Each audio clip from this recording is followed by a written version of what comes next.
autumn and soon our clocks will be going back on October the 26th in preparation for winter. For many parents out there, this can be a difficult time as their children wake up even earlier than usual. I'm joined by sleep expert Mandy Gurney, founder of Millpond's Children's Sleep Clinic, who will be giving us some well-needed tips and advice on dealing with potential sleep changes. Really good to have you with us today. So clocks going back can be really disruptive to children? Yes, and it can actually disrupt both ends of the night. So what we find at bedtime is a child is actually having to stay up a whole hour before they can go to sleep, and then they're probably going to wake up a whole hour earlier, which if you've got a child that wakes up at 6 is going to be 5 a.m, and so you do not want that early rising issue. So this is our challenge, and for parents it is a big challenge. Well, it is, but my lovely daughter wakes up around 6:30 every day, so I do not want to be getting out of bed at 5 in the morning. Now, you're collaborating with In the Night Garden. Tell me a bit about that. Well, In the Night Garden is a programme that a lot of children and parents love to watch together as a sort of a prequel to starting the bedtime routine. It's very relaxing and calming, and from that point then parents can start the process of getting their child ready for bed.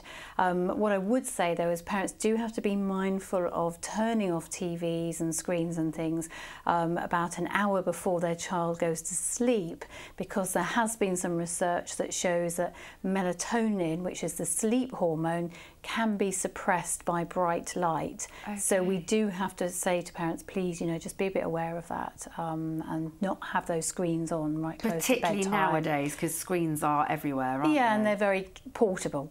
So you could have it in the bedroom, which we wouldn't be recommending. So what's the most important thing when we're talking about the potential changes, negative effects this could have on your child sleeping? What's the most important thing that we do as parents to combat it? Having a really good winding down, quiet, relaxing bedtime routine is what we need to be asking parents to do with their children, because when they start the process of the routine, the child will know that at the end of that short little process, they're going to be going to sleep. So as soon as the parents start the first step, which could be watching the In the Night Garden programme, followed by a bath, coming out of the bathroom, going into the child's bedroom. The lights in the bedroom need to be dim because we have receptors in the retina in the back of our eyes that pick up the light change, and they tell us to produce melatonin. So we need dim light to produce the sleep hormone. They're going into a dimly lit bedroom, pyjamas, nappy if that's what they're wearing, having cuddle and a story, night-night. That whole process should only take half an hour, and then the child shouldn't take more than 15 minutes to go to sleep. And that's what we would be aiming for as our ultimate goal. And we will get there eventually, but it's about sticking to that routine, isn't it? Yes, it is, absolutely. You have to do the same thing every night, even though it might be incredibly boring for us, but not for the child, because they know that it's a familiar series of steps that the parents take every night, and whoever puts the child to bed should be doing the same thing. So whether it's the parents or grandparents, whoever it might be, all need to follow the same process. Then the child understands that I'm going to go to sleep at the end of this. And the other important thing to be mindful of as well is that the child falls asleep without the parent in the bedroom, because they may wake up later on in the night for the parents to come back and help them to get back to sleep again. So any props that the child can manage themselves, like a little teddy or a comforter, is absolutely fine. But if it involves a parent, then it's something to try and avoid. Okay, so in a nutshell then, top tips for helping us get our child into a routine and not being negatively affected by the clock going back. So it's thinking ahead 2 weeks before the clocks change. Put your child to bed 15 minutes later than they normally fall asleep.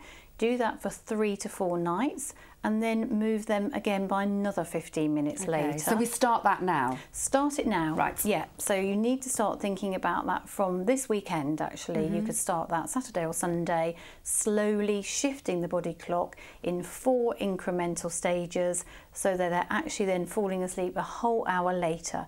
The reason for that is because it takes time for the body clock to play catch up in the morning. So our body clocks slowly shift into the morning, and if we do it this way, then you won't have an overtired child who gets up early in the morning. So it will really help your daughter, because it means that she won't be waking up at 5:30. Yes. It will be 6:30 as she currently does. Fantastic. Well, I know what I'm doing this weekend. Mandy, thank you so much. If you want to find out more about how In the Night Garden can help your child develop healthy sleeping patterns and avoid waking up an hour earlier when the clocks go back, visit inthenightgarden.co.uk, and don't forget to download their new free web app.